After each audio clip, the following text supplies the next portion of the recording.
Cathy O'Connor is going to join us this morning for a few minutes and talk to us about some of the development going on in downtown Oklahoma City.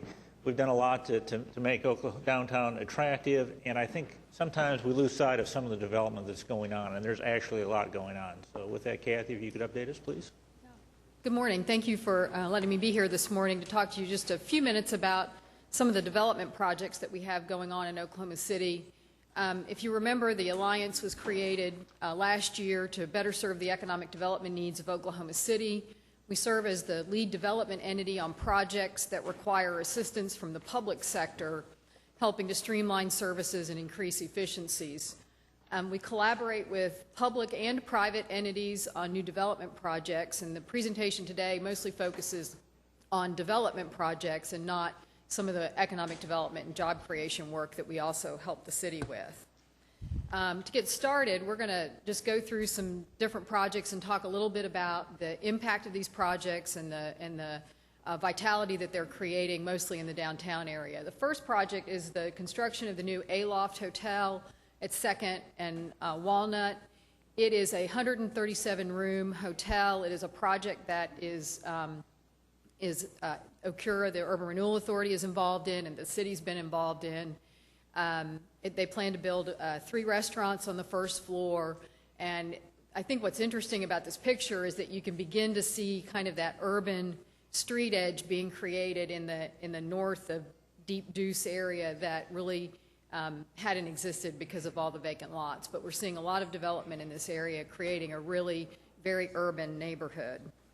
Another project in this area is the Maywood Apartments at 4th and Oklahoma. Now, this project just broke ground late last week, so you may not have realized that it's underway, but it's 139 units, an investment of about $15 million, again, at 4th and Oklahoma. And again, this project involved the Urban Renewal Authority and the Economic Development Trust and the City Council through the allocation of about $1 million in TIF funding. The Hill at Russell M. Perry and 2nd Street has been an ongoing project. It is one of the few for-sale residential projects that's still under construction in Oklahoma City. Last month, the Urban Renewal Authority approved a new phasing plan for this development that begins the purchase by the developer of the tracts that you see outlined in white to begin the construction of new units for this development. Currently, they have sold all of the units that are completed or near completion at this project. There are some that will still be under construction that they'll be beginning soon, but it was important for him to get more inventory to meet the demand of the for-sale market that seems to be coming back in downtown Oklahoma City. This next project is the East Bricktown. We call it East Bricktown. It's Sheridan and Lincoln.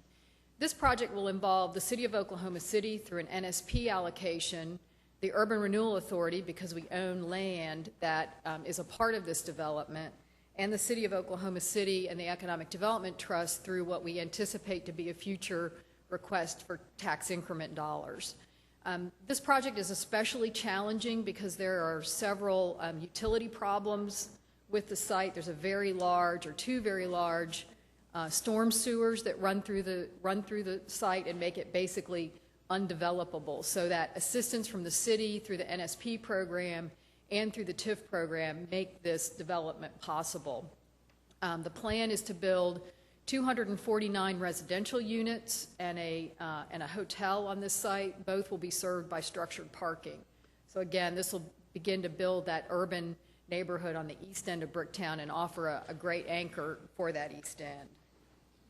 The next project is one, again, that the city's been involved in for many years. The Carnegie Center is the former downtown library building that the city offered through an RFP process to developers several years ago for sale, and we sold it to a developer who has now come back with a TIF request, and that was approved last week. So that project will begin construction probably within the next couple of weeks. It's 19 residential units, about $7.5 million of investment, commercial retail space on the first floor, so it'll become a mixed-use development once it's completed. The developer, again, has received a TIF allocation and will also make use of historic tax credits. This building is on the National Register now and is qualified for both state and federal historic tax credits and new market tax credits to make this project possible. The Edge at Midtown is an urban renewal project. Again, this is at the old Mercy Hospital site at 13th and Walker that has sat vacant or with an old hospital on it for probably about 20 years now.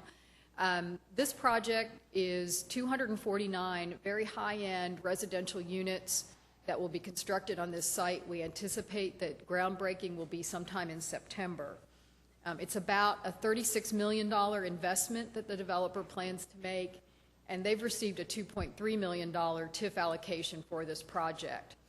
They will have, the project includes 486 structured parking spaces, many of which will help to serve the Midtown area, that provide public parking to support some of the other developments in Midtown. The next few projects that we're going to look at are projects that have been undertaken by the Midtown Renaissance Group. They have received 2 different TIF allocations over the past couple of years to help make these projects possible. The total of those 2 allocations was about $2.3 million, and their total investment is about $24 million. These projects, I think, really exemplify the creative reuse of buildings that are in existence in Oklahoma City and really have helped to create kind of a vibrant feel in the Midtown area. This first one is 1212 North Walker. It's 24 residential units with about 4,000 square feet of commercial space on the first floor for restaurants or retail. The next one is the Klein at 230 Northwest 10th. It includes 12 residential units. Then the Osler Hotel at 1200 North Walker is under contract to become a boutique hotel, and that will begin renovations shortly. The Guardian at 1117 North Robinson is another mixed-use development with, I think, about 40-some apartments in it, mostly loft spaces, and then commercial and restaurant space on the first floor. They have some really great concepts for restaurants and other commercial activities for the first floor space that'll really help liven up that end of Broadway, Robinson. 430 Northwest 12th Street is another residential project. Now this building, if you drove by it today, you would never recognize it. It's kind of a very nondescript 2-story brick building, and their plans are to completely recreate this building into a very interesting residential development, and I'm really looking forward to seeing how it turns out. The next project is another project that the city is working on with the Midtown Renaissance Group, and it is to construct a parking garage at Northwest 10th Street, just west of Broadway. This project is another tax increment financing assisted project. They have received or have been approved to receive an allocation of $3 million. $2 million of that will be a grant. The other $1 million we are going to structure as a loan, so they will repay the TIF fund so that we can reuse those proceeds for other projects in the future. And we think that's a really good formula for us to use in the future to help make our TIF dollars go farther. This project is really important because it helps support the development of some commercial space in Midtown at the 1100 and the 1101 North Broadway buildings, but it also makes possible the redevelopment of the Marion Hotel, which is a very old historic hotel building in this area that has absolutely no parking, and to develop it into residential would have been impossible without having this new parking nearby. The parking garage will have about 300 spaces, so we think that it'll provide adequate parking as Automobile Alley and the Midtown area continue to grow, help support some of the restaurants on 9th Street off of Broadway. The next project is the Arts District parking garage. The Alliance has been working with COTPA and Urban Renewal to help address the parking shortages in downtown Oklahoma City. And this is one of the projects that we've been working on quite a bit lately. The proposed site is just south of City Hall. Part of it is the surface parking lot where you park to come to council meetings. And the other part of it is the Hightower parking lot behind the Hightower building. So COTPA is in negotiations with the Hightower Properties to purchase their property and develop a 750-space parking garage on this site, but it will be developed as a mixed-use development with retail and commercial space on the first floor, probably about 20 to 25,000 square feet of commercial space will be able to fit on the first floor of this development. And Urban Renewal is going to request of COTPA to retain the redevelopment rights to possibly develop residential or some other commercial use on the top of the parking garage. We think that it's really important to use this site in a mixed-use kind of development. So we would offer that to a private developer to build the residential. It would not be undertaken by COTPA or Urban Renewal directly. The next project is the John W. Rex Elementary School. This project is to be constructed at Sheridan and Walker on a piece of property that is owned by the Urban Renewal Authority. We've been working with the Maps for Kids office and the school district and the Quality Schools Committee to develop the downtown elementary school. And the redevelopment agreement for this project and the schematic designs go to the Urban Renewal Authority tomorrow. And we hope to begin this project and get it completed by August of 2014. Now, this project does include Maps for Kids money and an allocation of tax increment financing dollars to help make it possible, plus a sizable commitment from the private Quality Schools Committee to complete the project. That's actually on the school trust agenda for this afternoon. For this afternoon, right. One of the other projects that we've been working on, and I guess you guys will get to go see some of the fruits of our labor up close and personal here in a few minutes, is the property acquisition for the MAPS 3 projects. We've had the acquisition underway for the Central Park for quite some time, and I would say we are 95% complete with that acquisition process. We have a few parcels that are either will go through the condemnation process or are there, but everything else is under contract or acquired. We continue to work on the acquisition for the convention center and the multimodal transit hub. And then the City Council allocated $2.3 million in TIF funds to the Urban Renewal Authority a few months ago for the private redevelopment piece. And we are beginning those acquisition processes. We have offers out on some of the parcels. We're looking at completing the acquisition of the block where the Goodwill building is, for example, to have a full block that we can offer for redevelopment. And then finally, one of the things that's included in the contract with the Alliance for this year is a study that we call MAPS 3, Leveraging Private Investment. We really think that it's important that the MAPS 3 projects provide an important catalyst for private development, and that we want to manage that private development process to make sure that we get the type and the kind, the quality of development that the MAPS 3 projects deserve. And so right now we are in the midst of doing a lot of analysis of the market for commercial and housing, land use and infrastructure issues, how to implement implementation policy to better leverage private investment, and what are some of the best practices that have been used in other communities. Some of the strategies and implementation that we will be looking at is identifying some catalyst developments and doing a complete pro forma analysis so we understand what the development community will be looking for, analyzing financing sources, modeling and how to develop strategies for those, and then examine governance, policy, and management. Some of those things have to do with things like, do we need a different kind of design district in this area, or are the existing design codes sufficient? Are there other things that Urban Renewal could use to help make sure that the quality and kind of development happens in the future? So we'll probably be contacting some of you to see if you're interested in being interviewed by our consultants over the next few weeks, and look forward to visiting with you about that project. So with that, I'll be glad to take any questions. Just kind of wraps it up. Cathy, is it possible to get the job creation numbers on each one of these projects? Some of them, because so many of them are residential, they create a lot of construction jobs. Some of them may not create as many permanent jobs, but we can certainly get that for you. The hotel and some of the others do create quite a few permanent jobs. Well, even with the construction jobs, I mean, Okay. obviously,